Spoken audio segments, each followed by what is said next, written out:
आज का जो चैप्टर है वो पैंडास की कुछ ऐसी फंक्शनलिटी को डिस्कस करता है जो अभी तक हमने अपने प्रीवियस चैप्टर्स के अंदर डिस्कस नहीं की। मसलन हायरार्किकल इंडेक्सिंग। हायरार्किकल इंडेक्सिंग को समझने के लिए हमें एक बात याद रखनी है कि अब तक हम जितने भी डेटा जो है डिस्कस कर रहे थे पैंडा के अंदर और डेटा फ्रेम में, वो मोस्टली 1 डायमेंशन का या 2 डायमेंशन का होता था। कुछ ऐसे सिनेरियोज भी होते हैं जिसमें डेटा जो है वो 2 डायमेंशन से भी ज़्यादा डायमेंशन से का होता है। ऐसी कंडीशन में हायरार्किकल इंडेक्स जो है वो हमारी हेल्प कर सकती है। तो हम स्टार्ट करते हैं कि किस तरीके से हम जो है वो हायरार्किकल इंडेक्सिंग की मदद से, या जिसको हम नाम देते हैं हाइपर डायमेंशंस डेटा को, वो हम किस तरह से जो है वो एक्सेस कर सकते हैं। तो स्टार्ट करते हैं। सबसे पहले आए जनाब, देखते हैं हमारी स्क्रीन के ऊपर। एज यूजुअल हमने स्क्रीन के ऊपर इस मरतबा अपनी जो हमारी जो हायरार्किकल इंडेक्सिंग है उसके हवाले से जो है वो एक सबसे पहले एक सीरीज़ के ऊपर जो है वो काम शुरू किया। हमारी एक सीरीज़ है जिसका नाम हमने जो है वो डेटा रखा हुआ है, और इसके अंदर जो है वो हमने डेटा तो हमारा एक ही है, एक रैंडम हमने नंबर जनरेट किए हैं 10 टाइम, लेकिन हमारी इंडेक्सेस यहाँ पर 2 हैं। जैसे कि आप देख सकते हैं ये हमारी इंडेक्सेस है और ये वाली इंडेक्सेस है, और इसको हमने डिस्प्ले कराया है। तो अब हम देख सकते हैं यहाँ पर स्क्रीन के ऊपर कि यहाँ पर हमारी एक इंडेक्स है A, B, C, D और दोबारा A। अच्छा, यहाँ पर थोड़ा सा इसको ऑर्डर करने के लिए मैं यहाँ से जो मैंने कुछ चीज़ें एडअप की हुई थी वो हटा रहा हूँ। अब हमारी जो इंडेक्सिंग है वो 9 एलिमेंट रखती है, और इसके अंदर जो है जैसे कि आप देख सकते हैं 1 2 3 1 2 1 2 और 1 2, यानी कि इसके अंदर 4 हमारे पास लेवल 1 की इंडेक्स के ऊपर डेटा है और उसके बाद लेवल 2 की इंडेक्स के ऊपर डेटा है।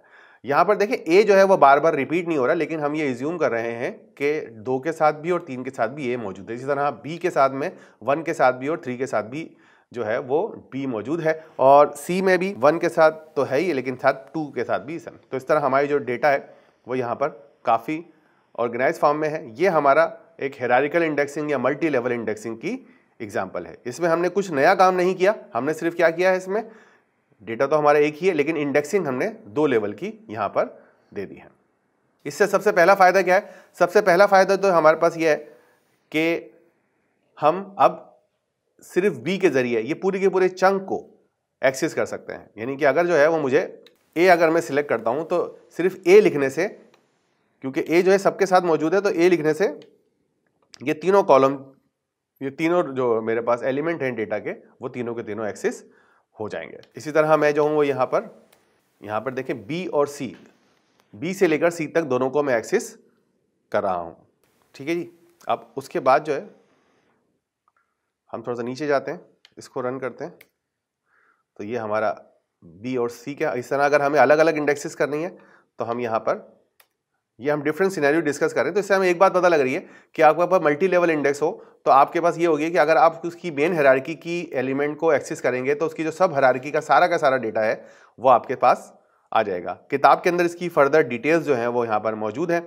ये वाला जो कमेंट्स हैं इसको हमने कमेंट रहने दिए हैं क्योंकि मैंने इसको अलग अलग सेल के अंदर लिखा दिया है ताकि आपको ज़्यादा समझ में आ जाए। इसी तरह जैसे यहाँ पर मैंने एक और काम भी किया हुआ है कि अगर मुझे इनर, यहां पर मैं लिख भी देता हूं,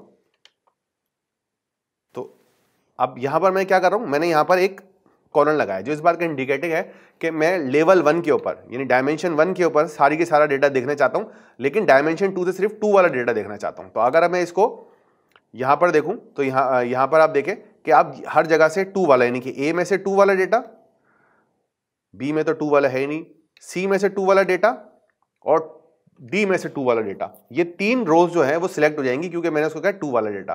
तो अब यहां पर देख सकते हैं आप, जब मैंने इसको ये वाली कमांड एग्जीक्यूट की तो वो मुझे बता रहा है कि A के अंदर 2, B, C के अंदर 2 और D के अंदर 2, ये तमाम के तमाम डेटा जो है वो मौजूद है।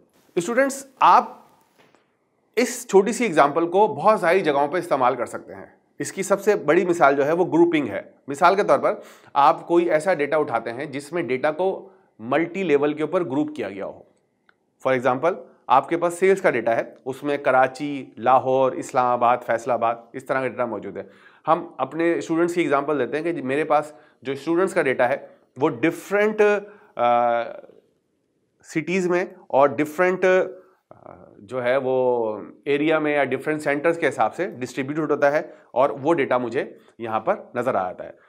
मैं क्या करता हूँ कि उस डेटा के ऊपर मल्टी लेवल इंडेक्सिंग लगा सकता हूँ। अगर मैं उस पर मल्टी लेवल इंडेक्सिंग लगा दूंगा, मिसाल के तौर पर अगर सेल्स का डेटा है या स्टूडेंट्स की इंफॉर्मेशन है, आप किसी यूनिवर्सिटी में पढ़ते हैं और उस यूनिवर्सिटी के डिफरेंट कैंपस हैं या डिफरेंट फैकल्टी है और आपका जो डेटा है वो फैकल्टी वाइज या एरिया वाइज या सिटी वाइज डिस्ट्रीब्यूटेड है, तो आप यहां पर मल्टीपल इंडेक्सेस लगा सकते हैं। मल्टी इंडेक्सेस से क्या होगा कि आपकी एक इंडेक्स सिटी की होगी, दूसरी इंडेक्स जो है वो फैकल्टी की होगी और तीसरी इंडेक्स रोल नंबर की होगी, या पहली इंडेक्स फैकल्टी की होगी और दूसरी रोल नंबर की होगी। अब अगर मैं क्या करूंगा, फैकल्टी उठाना चाहूं तो मैं सिर्फ फैकल्टी जो है वो पूरी जो है वो अपनी इंडेक्स के अंदर, जैसे मिसाल के तौर पर अगर मैंने डेटा के अंदर डेटा अपना सारा स्टोर किया हुआ है तो मैं डेटा और ब्रैकेट के अंदर जो हमारा तरीकेकार है उसके अंदर सिर्फ फैकल्टी का नाम लिख दूंगा, मिसाल के तौर पर साइंस या एआई। तो आप एआई की जो फैकल्टी है उसके अंदर स्टूडेंट का सारा डेटा जो है वो मेरे पास आ जाएगा।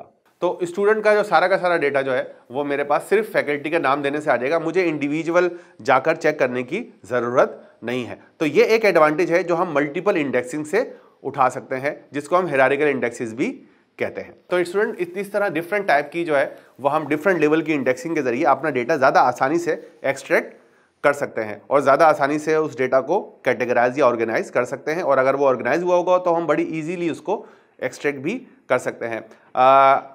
हो सकता है कि इस वीडियो को जब आप पढ़ रहे हो, जब तक आपके पास कुछ असाइनमेंट्स भी आ जाएं, और उन असाइनमेंट्स के अंदर हम इन्हीं चीज़ों को डिस्कस करेंगे कि आपको उसमें जो डेटा दिया जाएगा उसमें कुछ इस तरह का ही डेटा होगा जो मल्टी लेवल इंडेक्सिंग के लिए कंपेटेबल होगा, और आप उस मल्टी लेवल इंडेक्सिंग के ऊपर डिफरेंट सिनेरियोज को टेस्ट कर सकेंगे, तो चीज़ें ज़्यादा क्लियर हो जाएंगी। इसके अलावा किताब को भी आप देख लें, किताब के अंदर भी जो इन्फॉर्मेशन है वो काफ़ी वैल्यूएबल है, उनको आप देख लेंगे तो थोड़ा सा इसके कॉन्सेप्ट को समझना मुश्किल हो सकता है, लेकिन एक मरतबा अगर आप इसे समझ लिया और एक दो सिनेरियोज खुद भी आपने निकाल लिए, आप जो है वो इंटरनेट पर जाएँ, सेल्स का डेटा है और मिसाल के तौर पर कंप्यूटर्स का डेटा है, सेलफोन का डेटा है, वो आप केगल से या किसी दूसरी वेबसाइट से उठा सकते हैं और उस डेटा को आप मल्टी लेवल इंडेक्सिंग की मदद से हैंडल कर सकते हैं। फॉर एग्जांपल आपका जो सेलफोन का डेटा है वो एक कैटेगरी है उसकी नोकिया, तो आप जब नोकिया का डेटा एक्सट्रैक्ट करना चाहेंगे तो आपको सिर्फ डेटा एक्सट्रैक्ट करते वक्त डेटा फ्रेम के साथ स्क्वायर ब्रैकेट में नोकिया लिखना पड़ेगा, तो वो नोकिया से रिलेटेड जितने भी सेलफोन होंगे वो सारे के सारे उठाकर लेकर आ जाएगा। तो इस तरह डिफरेंट सिनेरियोज हैं, आप इसकी तरह प्रैक्टिस करेंगे तो आप इसको फर्दर क्लियर होगा।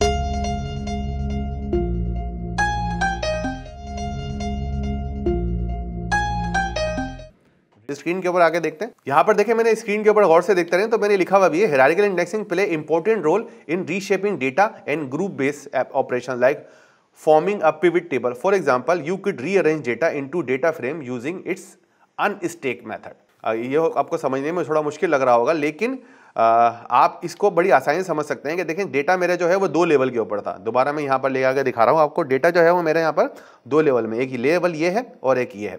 पिवट का मतलब होता है कि हम इसको रीऑर्गेनाइज कर दें, यानी कि एक रो ए पर आ जाएंगी और कॉलम बी पे हो जाएंगे। यहाँ पर भी यही हो रहा है। जब मैंने अनस्टैक किया, मैं इसके ऊपर दोबारा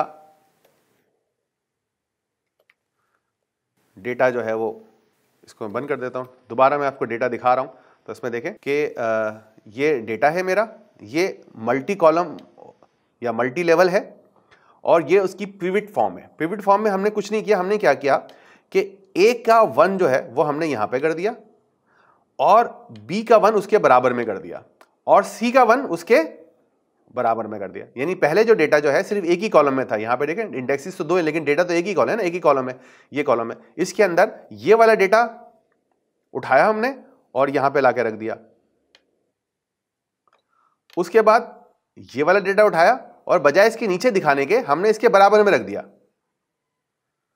और इसके बाद वाला डेटा इसके बराबर में रख दिया। तो आप यहां देख सकते हैं कि आपका डेटा जो है ये रीऑर्गेनाइज हो गया। यहां पर वैल्यूज मुसलसल चेंज हो रही हैं, उसकी वजह यह कि हमने रैंडम नंबर जनरेट किए। तो जब भी मैं जो हूं इसको चलाऊंगा, आपका जो रैंडम नंबर है वो आपके सामने डिफरेंट आएगा। लेकिन इसको आपको समझना है कि जो डेटा यहां नजर आ रहा है, यहां पर देखें ए का 1 जो है वो यहां पर मौजूद है, बी का 1 जो है उसके नीचे मौजूद है और सी का जो 1 है वो उसके नीचे मौजूद है और डी का 1 जो है वो उसके नीचे मौजूद है। लेकिन ए का 2 जो है बजाय इसके नीचे जाने के इसके बराबर में ले आए हम, ये वाला। ये देखें, ये यहाँ पर आ गया, और a का 3 इसके बराबर में आ गया। तो हमने क्या किया कि a का जो रिपीटिंग डेटा था उनको हमने मल्टीपल कॉलम में डिस्ट्रीब्यूट कर दिया।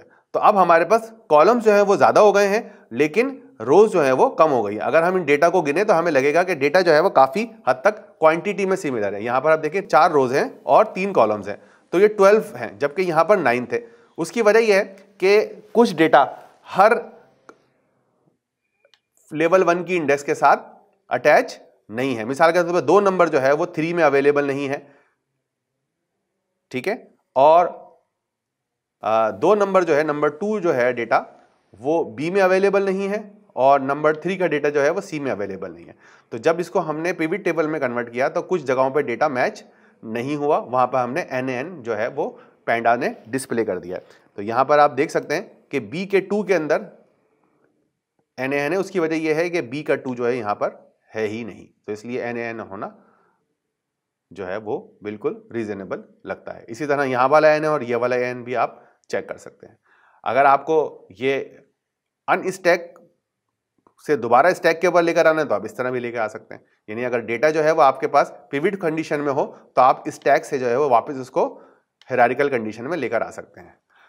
तो स्टूडेंट, इस तरह आप जो है वो अपने डेटा को अपनी रिक्वायरमेंट के हिसाब से पिवट स्टाइल में और हायरार्किकल स्टाइल में दोनों के अंदर लेकर आ सकते हैं।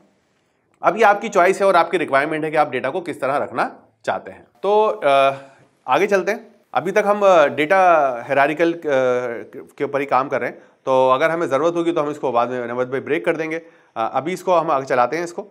अच्छा, तो स्टूडेंट, अभी तक आपने हायरार्किकल देखा, इसको थोड़ा सा और हम आगे लेके चलते हैं। अब हम थोड़ा डेटा फ्रेम इस्तेमाल करेंगे और देखेंगे किस तरह से डेटा फ्रेम में हायरार्किकल आइडिया को हम अपने फिट कर सकते हैं। तो स्क्रीन के ऊपर आते हैं दोबारा और यहाँ पे देखते हैं कि जी मैंने जो है वो डेटा फ्रेम के अंदर दोबारा जो है वो एक 2 डायमेंशनल डेटा जो है वो बनाया है। इस मरतबा इस सीरीज के अंदर 1 डायमेंशनल था, यहाँ पे 2 डायमेंशनल डेटा है। 12 एलिमेंट थे जिनको मैंने 3 और 4 में कन्वर्ट कर दिया, यानी कि 4 रोज और 3 कॉलम रीशेप। अब इतने दिनों से हम NumPy और पैंडास पढ़ रहे हैं, तो ये अच्छी तरह आपको पता गया होगा कि रीशेप से क्या होता है और ए रेंज से क्या होता है। इंडेक्सेस हमने यहाँ पर कौन कौन सी दी हुई हैं, यहाँ पर देखें मल्टी इंडेक्सेस हैं, A B और 1 2 1 2, 2 लेवल हैं इंडेक्सेस के। इस मरतबा हमने कुछ काम किया हुआ है कि कॉलम के नाम भी दे दिए हैं, ठीक है, और कॉलम के नाम भी हमने डबल दिए हैं।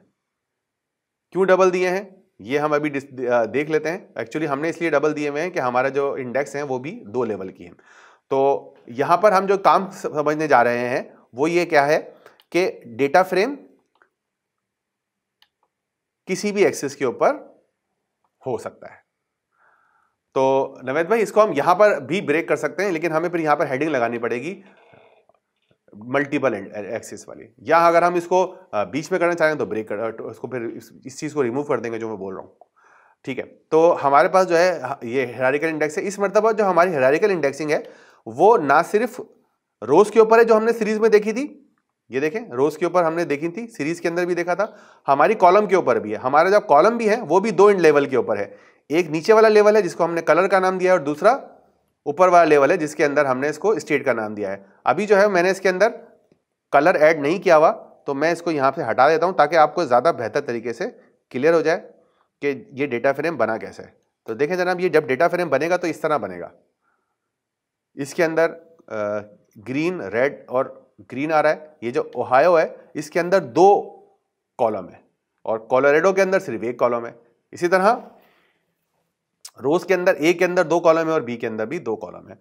हमने क्या किया, एक नई चीज इसमें फ्रेम में की है और वो ये है कि हमने इंडेक्सेस के नाम भी दे दिए जो हमने अभी तक नहीं दिए हुए थे, की 1 और की 2। उसके बाद मैंने क्या किया, जब इंडेक्सेस के नाम दे दिए तो मैंने कॉलम के भी नाम दे दिए। स्टेट किसको रिप्रेजेंट कर रहा है, ओहायो और कोलोराडो को, और कलर किसको रिप्रेजेंट कर रहा है, यानी इसका मतलब है मैंने 4 चीजें जो हैं, स्टेट, कलर, की 1, की 2, ये नाम है, ठीक है। और ग्रीन, रेड, ग्रीन जो है ये इंडेक्सेस हैं किसकी, कॉलम की। ओहायो और कोलोराडो जो ये भी इंडेक्स हैं लेवल 1 की। ए और बी जो है वो रोज की इंडेक्सेस हैं, और 1 और 2 और 1 और 2 जो है वो लेवल 2 के इंडेक्सेस हैं, ठीक है जनाब। अब मैं जो हूं वो इस डेटा को अगर दोबारा प्रिंट करता हूं तो मैं देख सकता हूं कि डेटा जो है हमारा एक बहुत ही ऑर्गेनाइज फॉर्म में आ गया है और काफी अच्छी प्रेजेंटेशन जो है ये हमें नजर आ रही है। अब अगर इसको, अब मेरे पास वही एडवांटेज है कि मैं ओहायो जो है वो सिलेक्ट करूंगा तो मुझे ओहायो का डेटा जो है वो यहां पर मिलना चाहिए। तो ओहायो के अंदर जो है वो मेरे पास ग्रीन और रेड कलर है। जो तीसरा कॉलम था कोलोराडो वाला यहां से गायब हो गया है, सिर्फ ओहायो का कॉलम आ रहा, डेटा जो है वो मेरे पास आ रहा है। इस तरह आप जो है वो इसके अंदर डिफरेंट कॉम्बिनेशन जो है वो ट्राई कर सकते हैं। तो स्टूडेंट आपको ये भी देखना है कि जब भी आप जो है वो इस तरह की जुपिटर नोटबुक के ऊपर प्रैक्टिस कर रहे हो तो उसका डिफरेंट सिनेरियो चला के देखा करें। कुछ में एरर आएगा, उस एरर को इंटरनेट पर ज़रा सर्च कर लें। अगर कोई और ज़्यादा मसला हो तो हमें सपोर्ट के लिए मैसेज भेज दें। लेकिन आप जो है वो इस तरीके से डेटा जो है वो मैनिपुलेट करके देख सकते हैं कि डेटा जो है वो कहाँ पर सही आ रहा है, कैसे आ रहा है, कहानी। तो सबसे अच्छी बात पैंडास के अंदर है कि हमें सिर्फ ये समझना है कि हम इसको क्या इनपुट दें तो हमें क्या आउटपुट मिलेगा। इसकी जो इनसाइड फंक्शनैलिटी है वो पैंडा जो है वो खुद ही हैंडल कर रहा होता है। एक चीज़ जो मैं आपको स्क्रीन के ऊपर मैंने लिख भी दी है तो आप देख लीजिएगा, और वो ये है कि be careful to distinguish the index name, state and colour from the row label. तो हमें ये देखना है कि हमारे पास जो इंडेक्स है, स्टेट एंड कलर जो है, ठीक है, वो हमारे पास जो स्टेट और कलर है ये जो है ये इस की के लेबल का हिस्सा नहीं है, बल्कि स्टेट इस तरफ जा रही है और कलर भी इस तरफ जा रहा है। ठीक है, तो ज़रा कंफ्यूजन हो सकता है, तो हमें समझना है कि स्टेट और कलर जो है ये हमारे रोज के लेबल का हिस्सा नहीं है। एक छोटा सा टॉपिक और डिस्कस करते हैं फिर हम आगे चले जाएंगे, और वो है स्वैप लेवल। कि हमारे पास ये भी एडवांटेज है कि हम जो है वो एक छोटा सा टॉपिक और हम यहाँ पे डिस्कस करते हैं, वो है स्वैप लेवल का। आई स्क्रीन के ऊपर देखते हैं। यहाँ पर हम क्या कर रहे हैं, स्वैप लेवल के अंदर की 1 को की जगह 2 की जगह जो हम यहाँ पर रिप्लेस कर रहे हैं। जब हम की 1 और की 2 करेंगे तो कहानी थोड़ी सी बदल जाएगी, और की पहले लेवल पर जाएगी और जो हमारी की 1 है वो दूसरे लेवल पर आ जाएगी। तो ये आपस में हम स्वैप लेवल के जरिए स्वैप कर सकते हैं। ठीक है, आपके ऊपर मर्जी है, आप जो है वो इस डेटा को यहाँ पे अभी सिर्फ डिस्प्ले हो रहा है, डेटा चेंज नहीं हो रहा। अगर हमें चेंज करना है अपने इस डेटा में तो हम जो है वो इस तरह इसी डेटा को चेंज करके इसी वेरिएबल में, फ्रेम के वेरिएबल में सेव कर देंगे, और अगर हमें सेव नहीं करना है तो इसको सिर्फ डिस्प्ले करा लेंगे। ये दोनों ऑप्शन जो है हमारे पास अवेलेबल हैं। तो ये तो हमारी छोटी सी कहानी थी स्वैप लेवल की। और इसके अलावा एक और चीज़ जब इसके में मौजूद है स्क्रीन के ऊपर ही, अगर हम देखते रहें, और वो क्या है, sort index. Sort index on the other hand sort the data using only the values in a single level. देखें स्वैप लेवल क्या कर रहा है, इंडेक्सिंग को आगे पीछे कर रहा है, जबकि सॉर्ट इंडेक्स क्या करता है, sort the data using the values in the single level. जब when we swap levels it is not uncommon also to sort index. यहां पे मैं इसको समझाने की कोशिश करता हूं कि आपके पास दो चॉइसेस, दो काम है, एक है स्वैप लेवल और एक सॉर्ट इंडेक्स। सॉर्ट इंडेक्स क्या करता है कि जो भी आपका डेटा होगा, जैसे यहां पर डेटा है, इसको वो सॉर्ट कर देगा। जैसे मैंने यहां पे बताना ही पड़ेगा, सॉर्टिंग हमेशा किसी एक लेवल पे होगी, जैसे लेवल 1 पर या लेवल 2 पर। तो यहां पे मैं लेवल 1 पे कर रहा हूं, लेवल 1 पे सॉर्ट हो गया, लेकिन इसका कोई इंपैक्ट लेवल 2 पर नहीं आएगा। तो इसके अंदर जो चीज यहां लिखी हुई है कि when swapping level it is not uncommon to also use sort index so that the result is lexicographically sorted by the indicated level. तो हमारे पास एक अच्छी चॉइस ये है कि जब भी हम स्वैप लेवल यूज कर रहे हो तो हम यहां पर सॉर्ट इंडेक्स भी कर लें। तो यहां पर देखें, जब मैंने सॉर्ट इंडेक्स किया है तो आपके पास रिजल्ट जो है वो ऑर्गेनाइज वे में आ रहा है। और जब मैं इसको यहां पर बंद कर देता हूं तो आप देखें कि यहां पर रिजल्ट दूसरा है। यहां पे देखें ए बी, क्योंकि इसमें देखें यहां पे 1 1 ए का 1 और बी का 1 आया हुआ है, ए का 2 और बी का 2 आया हुआ है, सॉर्टेड नहीं है। लेकिन जब मैं इसको सॉर्ट कर रहा हूं तो यहां पर देख लें आप कि आपके पास जब डेटा ऑर्गेनाइज हो गया है स्वैप करने की वजह से, पहले यहां पर देखें डेटा ऑर्गेनाइज था, लेकिन जब मैंने स्वैपिंग की तो डेटा थोड़ा सा अनऑर्गेनाइज हो गया था, रिजल्ट डिफरेंट आ रहा था। एक बार और दिखा देता हूं आपको मैं, इस डेटा को देखें, ये देखें डेटा प्रॉपर ऑर्गेनाइज है। जब मैं इसको यहां पर चला रहा हूं तो डेटा स्वैप तो हो गया, इंडेक्सेस स्वैप तो हो गए, लेकिन आप देख सकते हैं डेटा को अंदर वो ऑर्गेनाइजेशन, ये हायरार्किकल अवेलेबल नहीं है जो होनी चाहिए थी। तो उसके लिए हम क्या कर रहे हैं, जब भी हम स्वैप करें हम सॉर्टिंग भी कर लें ताकि हमारे पास डेटा जो है वो ज़्यादा अच्छा तरीके से ऑर्गेनाइज हो जाए। ठीक है जनाब, तो ये हमारा कुछ डिस्कशन था हायरार्किकल इंडेक्स के हवाले से। अब हम नेक्स्ट टॉपिक की तरफ चलते हैं।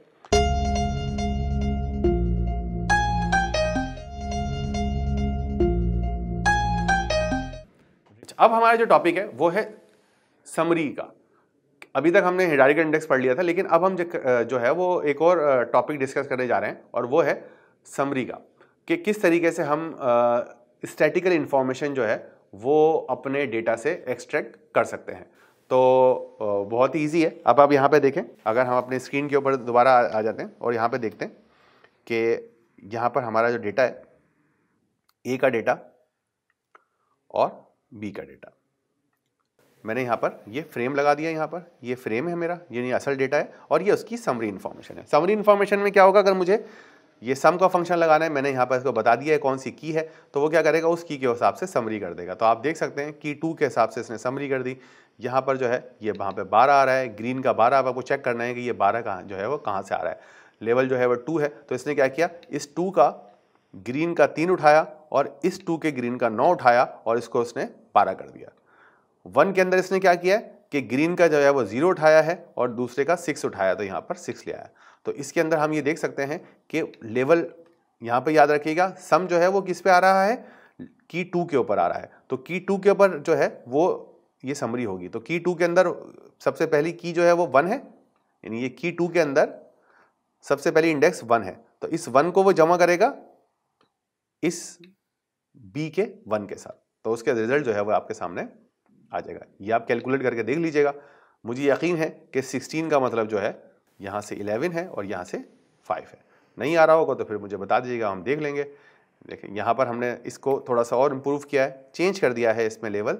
हमने यहाँ पर लेवल बताया है कलर और एक्सिस 1 है। इसका मतलब ये हुआ कि आपको ये बात याद रखनी है, जब भी एक्सिस नहीं दिया जाता इसका मतलब होता है एक्सिस जो है वो 0 है, और जब एक्सिस आपको 1 देना होगा तो बताना पड़ता है, वरना वो एक्सिस 0 एज्यूम कर लेगा। तो मैंने यहाँ पर लेवल कौन सा लिया है, कलर दिया है। अब कलर का लेवल का मतलब है कि मैं कॉलम के ऊपर आ गया हूँ, अब मैं रोज के ऊपर नहीं रहा। रोज को अगर देना है तो मुझे की 1 की 2 इस्तेमाल करना है। अगर मैं यहाँ पर की 1 लिख दूंगा और एक्सिस 1 लिख दूंगा तो गड़बड़ हो जाएगी। तो मैंने यहाँ पर लेवल में कलर लिखा है और बताया कि एक्सिस 1 है। तो अब जो है मेरे पास जो रिजल्ट है वो कहाँ पर आएगा, इस फॉर्मेट में आएगा। ठीक है, ये मेरी दोनों कीज हैं, की 1 की 2। यहाँ पर ग्रीन का जो है वो समरी आ रही है या सम आ रहा है, और उसके बाद रेड का सम आ रहा है। ठीक है जनाब, एक छोटा सा और टॉपिक हम डिस्कस कर लेते हैं यहाँ पर, साथ साथ चलते चलते, बजाय ये कि हम आप स्क्रीन से दूर हटें। और वो ये है कि हमने यहाँ पर एक इंडेक्सिंग जो है वो कॉलम के ऊपर करनी है। अगर तो हम किस तरह करेंगे, indexing with a data frames column. तो यहाँ पर आप देख सकते हैं कि हमारे पास जो है वो हमारे पास डेटा मौजूद है, इसके ऊपर हमने इंडेक्सिंग अभी तक नहीं बनाई। और तो मैं सेट इंडेक्स कर दूंगा यहाँ पर। तो आप ये देख सकते हैं कि मेरे पास सी और डी, तो इसके अंदर देखें ए और बी को पहले इसने अपनी, जब मैंने इंडेक्स नहीं बताया था, डेटा फ्रेम जब मैं बना लिया था तो उसने अपनी इंडेक्सेस बना दी थी। मैंने कहा कि भाई जो मेरा डेटा है उसके ऊपर ही इंडेक्स बना दो, तो उसने क्या किया, सी और डी को एज ए इंडेक्स इस्तेमाल कर लिया और डेटा के तौर पर ए और बी को छोड़ दिया। एक और चीज जो यहाँ पे याद रखनी है, और वो ये है कि अगर मैं ड्रॉप फॉल्स कर दूं तो वो क्या करेगा कि इंडेक्सेस तो यूज कर लेगा सी और डी के लिए, लेकिन डेटा को भी छोड़ देगा। यहां पर क्या फर्क है कि सी और डी जो है वो डेटा में से गायब हो गए, लेकिन यहां पर क्या है, डेटा में भी मौजूद है और उनके ऊपर इंडेक्स भी बन गई। ये डबल काम हो रहा है, यानी कि हमारा जो दो कॉलम है वो एज ए इंडेक्स भी यूज हो रहे हैं यहां पर, और साथ साथ डेटा के तौर पर भी इस्तेमाल हो रहे हैं। और अगर हमें ये कुछ भी पसंद ना हो, वापस डिफॉल्ट की तरफ जाना है, तो हम रीसेट इंडेक्स कर देंगे और हमारा पुरानी वाली कंडीशन जो है वो वापस आ जाएगी।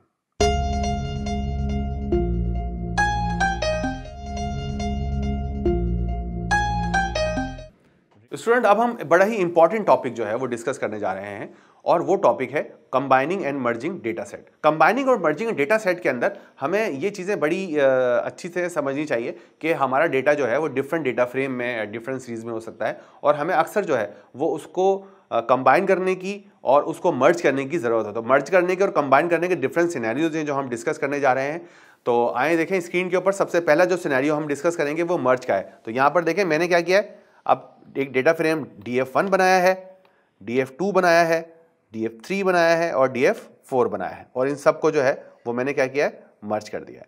तो यहाँ पर मैंने लिख भी दिया है आप लोगों को, जब जुपिटर नोटबुक में भी और स्क्रीन पे याद रहे कि मर्ज क्या करता है, कॉन्केट क्या करता है, और कंबाइंड फर्स्ट का इंस्टेंस जो है वो क्या करता है। सारी यहाँ पर जो है वो इंफॉर्मेशन जो है वो आपके पास अवेलेबल है। कोड मैं यहाँ पे आपके सामने डिस्कस कर रहा हूँ, तो आप यहाँ पे देख सकते हैं कि मैंने क्या किया, इस मर्तबा DF3 और DF4 को मैंने जो है वो यहाँ पर मर्ज किया है, और जो की है वो कौन सी है मेरे पास, लेफ्ट की और राइट की।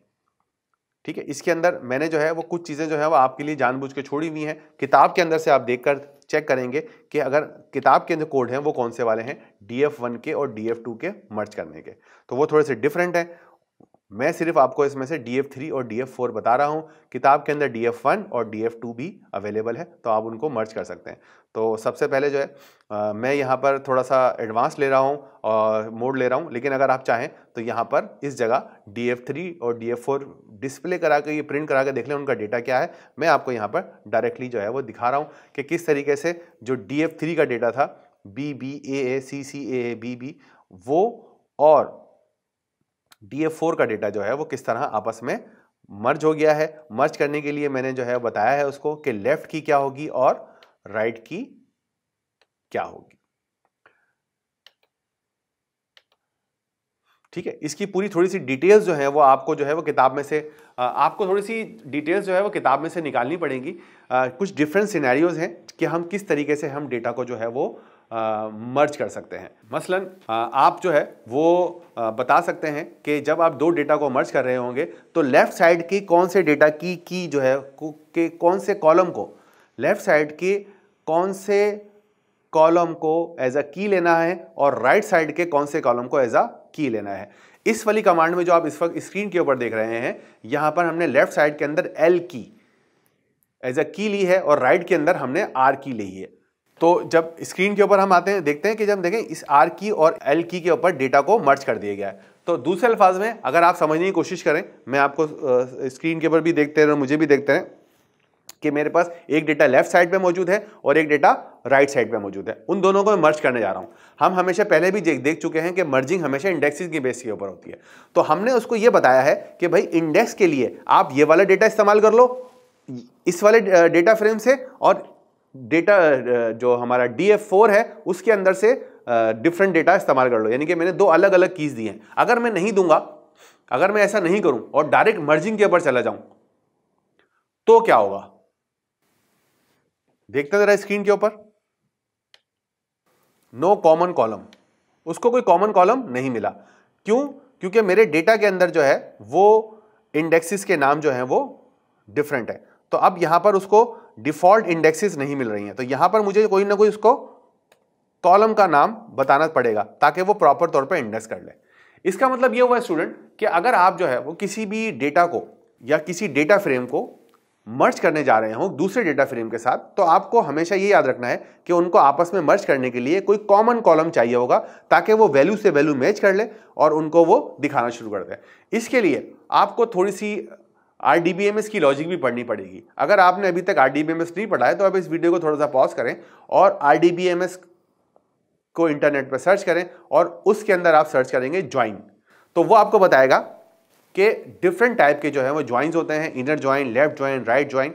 तो ये सारे ज्वाइन जो हैं वो आपको यहाँ पर देखने होंगे। तो वो सारे ज्वाइन जो हैं वो आप देखिएगा ताकि आपको समझ में आ जाए कि इसके पीछे जो है जो साइंस चल रही है डेटा फ्रेम के बारे में वो कौन सी चल रही है। हम यहाँ पर आपको छोटी छोटी इन्फॉर्मेशन पास ऑन कर रहे हैं, लेकिन आपको थोड़ा सा इसके अंदर डीप इनसाइड जाना होगा और इसके अंदर इस चीज़ को भी इंश्योर करना होगा कि आप ये चीज़ सही से समझ लें। तो सबसे पहले मैंने यहाँ पे थोड़े से कोड जो है वो कंसाइज किए हैं, थोड़े से छोटे किए हैं, क्योंकि मैं ये चाहता हूँ कि आप इस कोड को चलाने से पहले किताब पढ़ लें और थोड़ा सा इंटरनेट के ऊपर जाकर जो है वो डेटाबेस की जो ज्वाइनिंग है उसकी थोड़ी सी इंफॉर्मेशन ले लें ताकि आपको ये ज़्यादा अच्छी तरीके से समझ में आ जाए। मैं आपको बहुत डिटेल नहीं पढ़ा चाहता क्योंकि हम तकरीबन जो है वो 4 चैप्टर जो है वो पढ़ चुके हैं, तो बहुत सारी इन्फॉर्मेशन जो है आपको आइडिया समझ में आ गया है, तो आप उनको फोकस कर सकते हैं। यहाँ पर देखें, अगर हम थोड़ा सा आगे चलते हैं स्क्रीन के ऊपर, तो यहाँ पर अगेन मैं वही काम करने जा रहा हूँ। मर्ज करने जा रहा हूं, लेफ्ट के अंदर एल की है और आर के अंदर राइट की है, और आप यहां पर देख सकते हैं कि डेटा जो है वो यहां पर मेरा मर्ज हो रहा है। आप इसके अंदर ये आपको चेक करना है कि इसके दोनों के अंदर ऐसा क्या फर्क है जो इसमें और इसमें है, क्या कोई फर्क है या नहीं है। अच्छा जी, थोड़ा सा और आगे चलते हैं। यहां पर देखिए मैंने एक चीज लिखी है, remember to import libraries if required. इसका मतलब यह हुआ कि अगर कभी आप इस जुपिटर नोटबुक के कोड को डायरेक्ट चला रहे हो तो याद रखना कि आपने यहां पर पैंडा की लाइब्रेरी इंपोर्ट नहीं की हुई, तो आप उनको इंपोर्ट कर लीजिएगा। ठीक है जनाब। तो यहां पर आप देख सकते हैं कि ये मैंने एक लेफ्ट नाम वन नाम का जो है डेटा फ्रेम बनाया हुआ है, उसके अंदर इस कॉलम का नाम की है। इसका मतलब ये नहीं है कि ये इंडेक्स है, बल्कि इसका नाम जो है वो की है, और यहां पर वैल्यू जो है वो मैंने यहां पर रेंज के तौर पर दी हुई है। ठीक है, और यहां पर देखें मैंने एक ग्रुप लेवल के नाम से दी हुई है। मैं इसको थोड़ा सा आगे जाने से पहले इसको प्रिंट करा देता हूं। ठीक है जनाब, ये हमारा लेफ्ट है, तो देख लें आप, ये ग्रुप लेवल है। ठीक है, और ये हमारा लेफ्ट है। इस डेटा फ्रेम का नाम लेफ्ट 1 है और इस डेटा फ्रेम का नाम लेफ्ट 2 है। ठीक है, ये बात समझ में आपको समझ नहीं, तो हम आगे चल सकते हैं कि ये छोटा सा है, इसमें सिर्फ 2 रोज हैं जबकि इसके अंदर 5 रोज हैं। अब यहां पर मैं क्या कर रहा हूं, सबसे पहले स्क्रीन पे बहुत गौर से देखते रहे, मैं क्या कर रहा हूं, लेफ्ट और राइट को दोनों को मर्ज कर रहा हूं। लेफ्ट के लिए मैंने बताया है की जो है वो कौन सी है, और राइट इंडेक्स जो है वो इसमें ट्रू है। ठीक है, लेफ्ट के ऊपर मुझे क्या लेनी है, की लेनी है, यानी कि ए बी सी डी लूंगा, और राइट की इंडेक्स जो है वो ट्रू कर दी है कि राइट के ऊपर जो इंडेक्स है वही इस्तेमाल कर लो। तो राइट में इंडेक्स क्या है, वो है ही ए बी।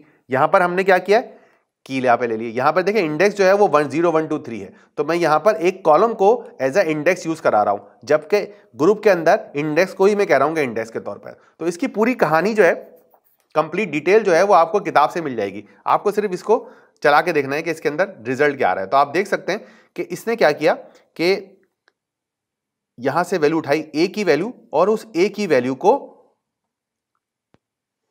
ए बी के साथ मर्ज कर दिया। अब ये देखें, ए के साथ इसने 3.5 मिलाया है और बी के साथ 7.0। तो यहां पे देखें जहां जहां उसको ए मिला वहां वहां उसने इसके साथ एक कॉलम को मर्ज कर दिया, और ए के साथ इसने हमेशा 3.5 की वैल्यू रखी है, और जो बी है इस वाले रो के अंदर इसने 7.0। तो ये कैसे किया इसने कि आपने 2 कॉलम को यहां पे मर्ज कर दी, जबकि इसके अंदर वैल्यूज कम है और इसके अंदर वैल्यू ज्यादा है, लेकिन जब हम मर्ज कर रहे हैं तो ये की बेस पे कर रहा है। जहां जहां इसको की नजर आई उसने डेटा को ये मर्ज कर लिया। तो ये मर्ज फंक्शन का बहुत जबरदस्त मेथड है कि जिसके अंदर आप एक डेटा फ्रेम का डेटा दूसरे डेटा फ्रेम के साथ मर्ज कर देते हैं, और ये एक तरह से एक्सपेंशन हो रहा है हमारे ग्रुप वेल के डेटा का एक नए डेटा फ्रेम के साथ ज्वाइन करने का। इसको थोड़ा सा मैं आगे करता हूं। अब मैंने क्या लिखा हुआ है, राइट इंडेक्स ट्रू है, हाउ कैसे करोगे, आउटर कर दोगे। अब जरा गौर से देखिएगा कि अब क्या रिजल्ट आ रहा है। जब मैंने हाउ को आउटर किया तो देखें रिजल्ट जो है वो डिफरेंट आ गया। दोबारा मैं आपको इसको करके दिखाता हूं, क्योंकि मुझे लग रहा है कि आपने इसको पहले से सही से देखा नहीं होगा। यहां पे देखिएगा कितनी है, 4 रोज है। अच्छा, 4 रोज क्यों है ये आप जरा देखिए। ए से मैंने ए को यहां पे जो कितनी है 5 है, जबकि यहां पे कितनी है 4 है। उसकी वजह क्या है, सी जो है गायब है। वजह इस वाले में सी नहीं है और इस वाले में सी है, तो वो क्या करेगा, ए और बी को तो मैच कर देगा, सी को उड़ा देगा। इसको हम एक तरह से कह सकते हैं, यहां पे लिख भी देता हूं, इनर ज्वाइन।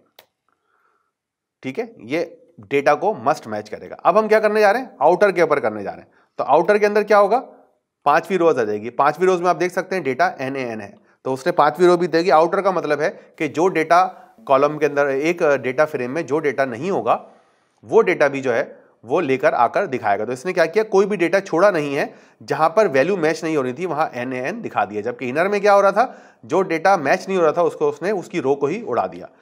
ठीक है जनाब, तो हम जो है वो यहां पर ये दोनों चीजें हमारे सामने आ गई। तो ये हमारे जो है वो डेटा मर्ज की जो है वो कहानी थी, किस तरह से हम डेटा को मर्ज कर सकते हैं, कंबाइन कर सकते हैं।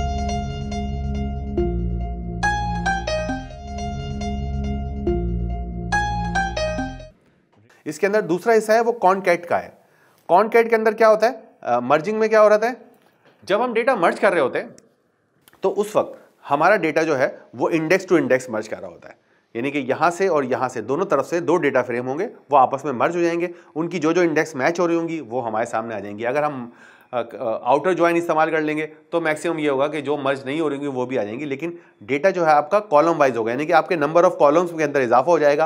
रोज जो है वो तकरीबन सेम रहेंगी, लेकिन अगर किसी में ज़्यादा है किसी में कम है तो हो सकता है एक दो रोज ज़्यादा हो जाए।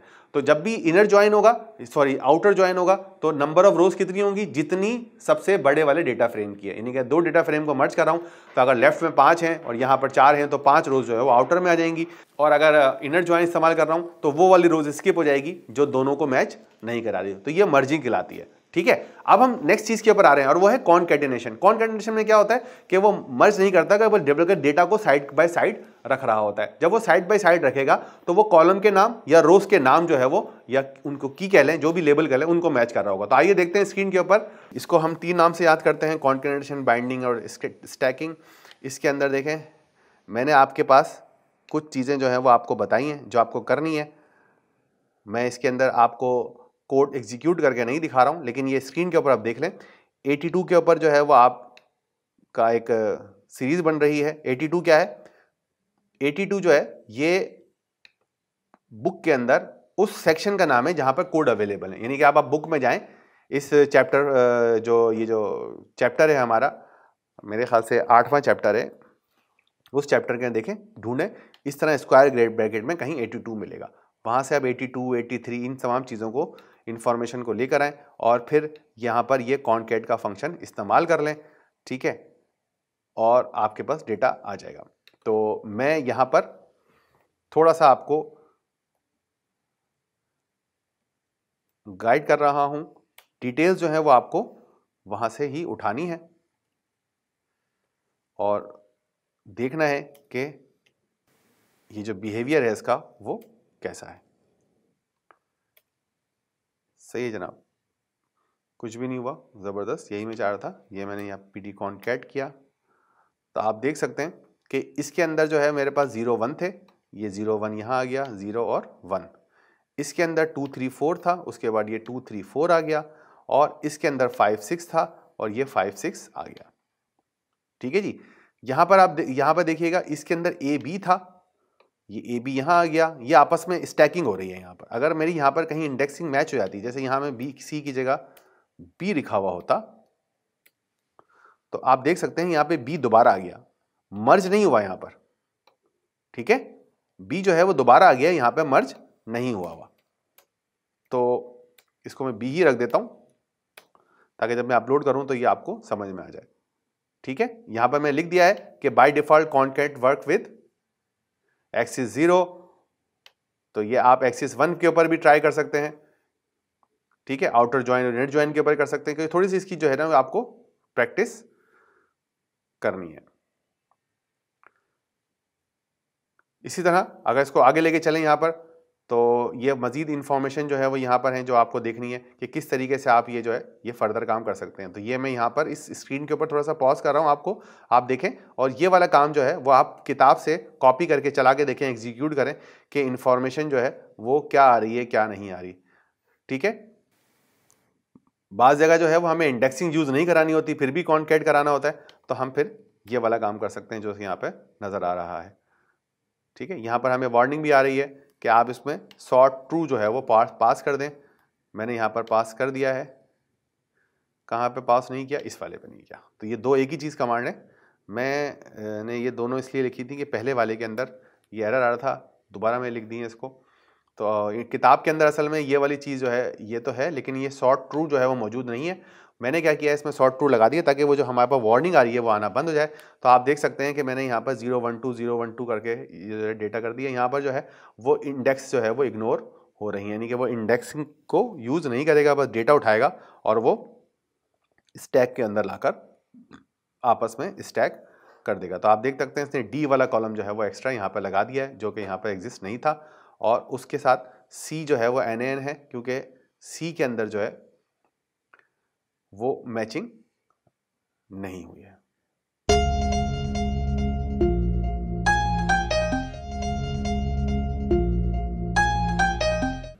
स्टूडेंट, अभी तक हमने जो है वो डिस्कस किया डिफरेंट एस्पेक्ट्स को। एक और एस्पेक्ट्स जो है वो डेटा फ्रेम का, वो थोड़ा सा हमें डिस्कस करना है और उसको हम कहेंगे पिविटिंग।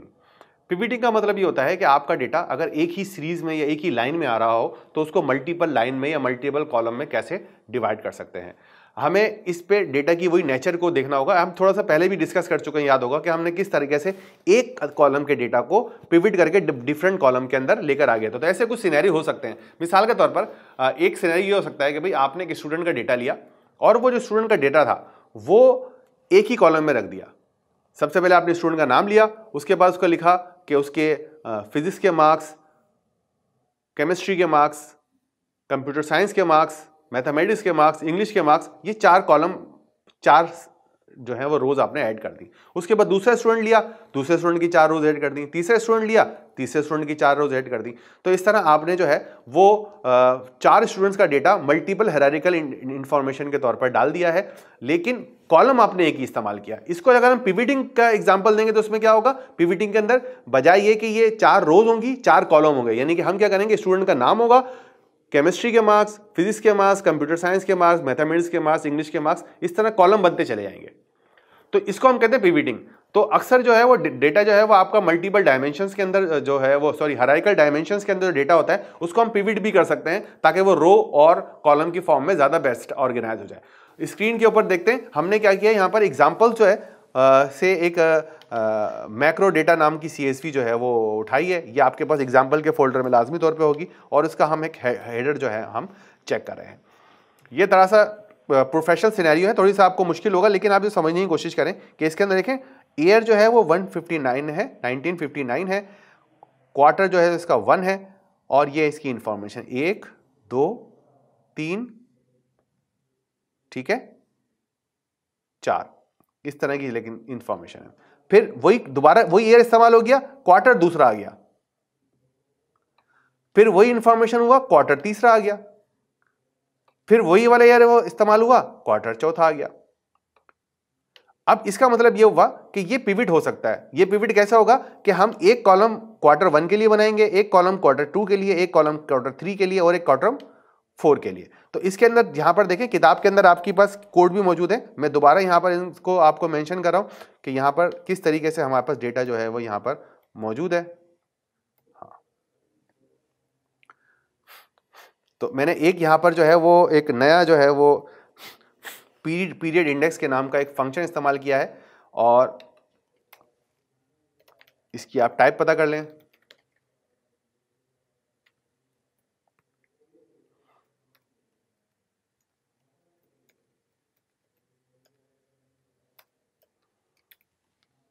तो आप देख सकते हैं कि ये एक खास टाइप है जिसको हम कहते हैं पीरियड इंडेक्स। ये एक स्पेशल टाइप है जो हम इस्तेमाल करते हैं। इसके अंदर हमने क्या किया हुआ है कि आप इसको डेटा देते हैं और उस डेटा को किस में कन्वर्ट कर देता है, ये डेट में कन्वर्ट कर देता है। तो अगर मैं इसका आउटपुट लेता हूं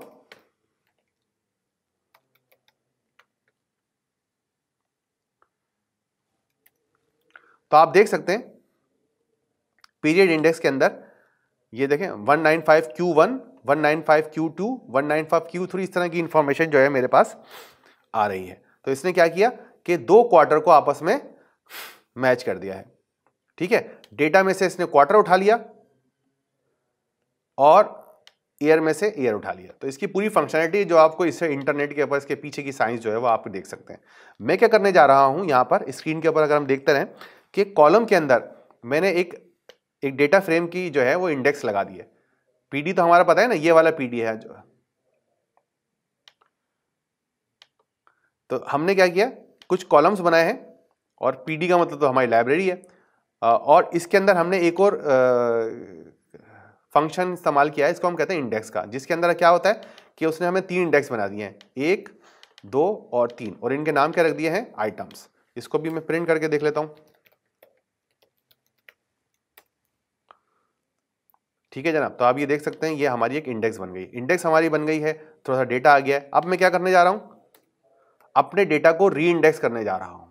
डेटा कहां है भाई, ये है मेरा डेटा, सही है। डेटा को मैं क्या करने जा रहा हूं, री इंडेक्स जा रहा हूं, कॉलम्स के अंदर कॉलम करना। तो अब मैं क्या करूंगा,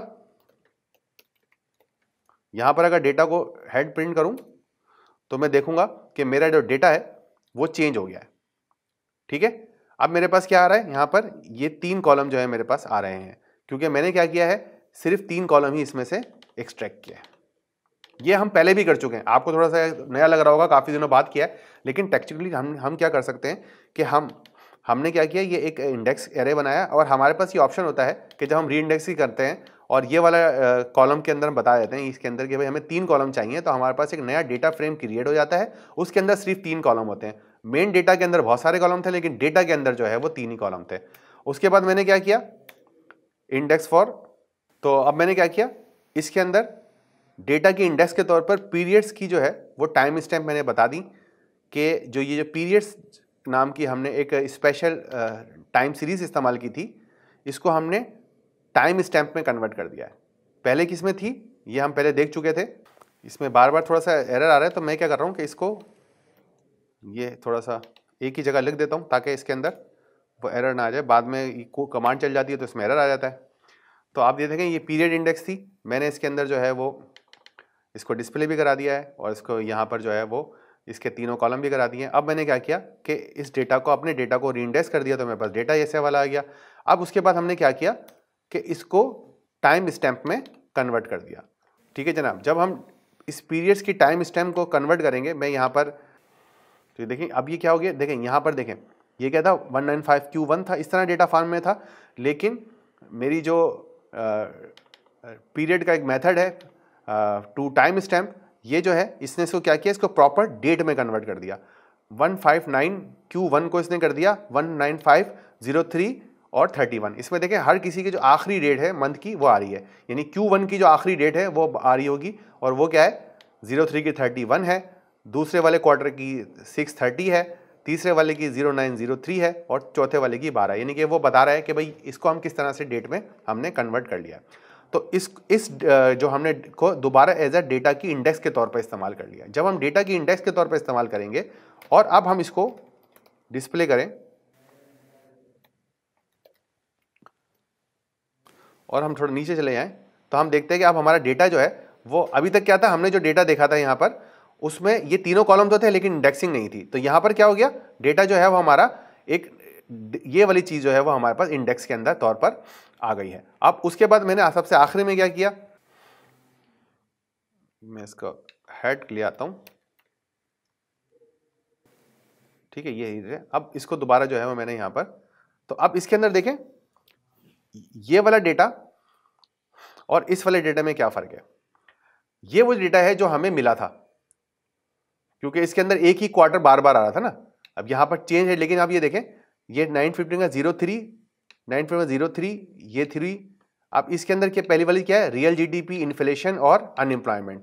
फिर 959 का रियल जीडीपी, यानी कि दूसरे क्वार्टर के अंदर तीनों वैल्यू क्या थी, तीसरे क्वार्टर के अंदर तीनों वैल्यू क्या थी, और सो ऑन। इसमें क्या हो रहा है, इस डेटा के अंदर काम हेरारिकल तौर पर। इसको जब मैंने पिवट में चेंज किया तो क्या हुआ कि ये वाला 1, ये 2 और ये 3, ये तीनों वैल्यू बार बार रिपीट हो रही थी, तो उसने क्या किया, तीनों के कॉलम बना दिए। और ये तो तीनों के कॉलम थे, इसको उसने इस डेट के साथ हमें डिस्प्ले कर दिया। तो वो काम जो यहां पर 1 2 3 1 2 3 1 2 3 इस तरह 9 कॉलम के अंदर 9 रो सेल में हो रहा था, उसने उसको यहां पर पिवट में कर दिया।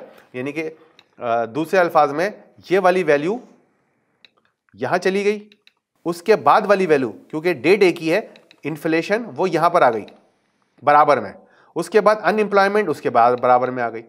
तो इसको हम दोनों तरीकों से इस्तेमाल कर सकते हैं और हमारी चॉइस है कि हम डेटा जो है वो किस तरीके से इस्तेमाल कर सकते हैं। और आखिरी चीज ये तो ये थी कि हमारे पास डेटा जो है वो हायरार्किकल फॉर्मेट में मौजूद था। तो हम हायरार्किकल फॉर्मेट से डेटा जो है वो पिवटिंग में कैसे लेकर आते हैं। तो ये इतनी लंबी हमने कहानी करके जो है वो अपना डेटा जो है वो पिवट में लेकर आ गए। और आखिरी के अंदर ये जो 2 आपके पास ऑप्शन है,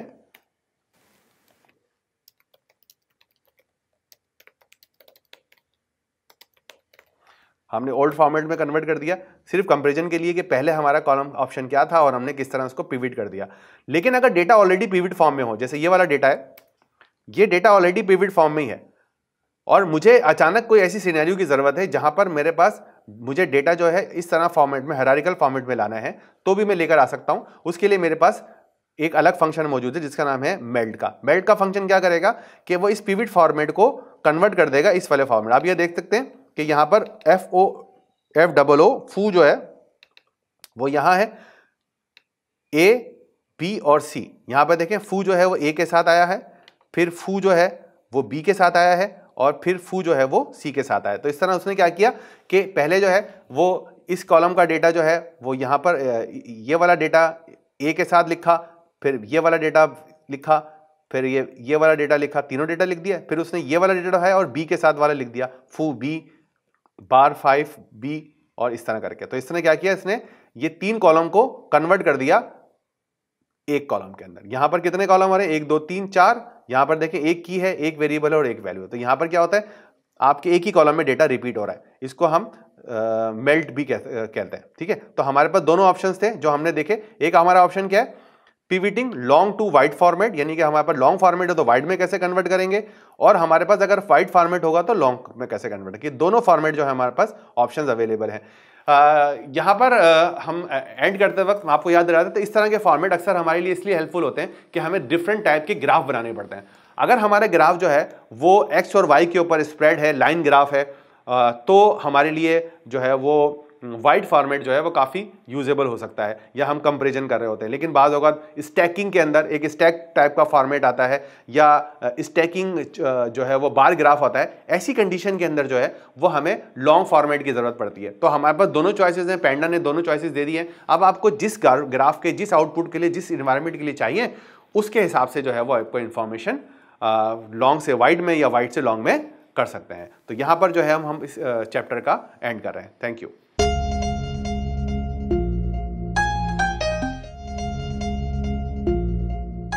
परम्यूटेशन का मतलब क्या होता है, हम अपने डेटा को रीऑर्डर करने जा रहे हैं।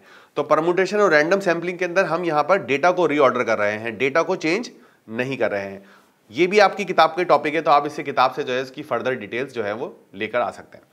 अच्छा, तो इसमें हम क्या कर रहे हैं, बहुत ही सिंपल काम कर रहे हैं। हमने एक डेटा फ्रेम बनाया है स्क्रीन के ऊपर देखने से देखें, और उसका हम शेप भी देख रहे हैं।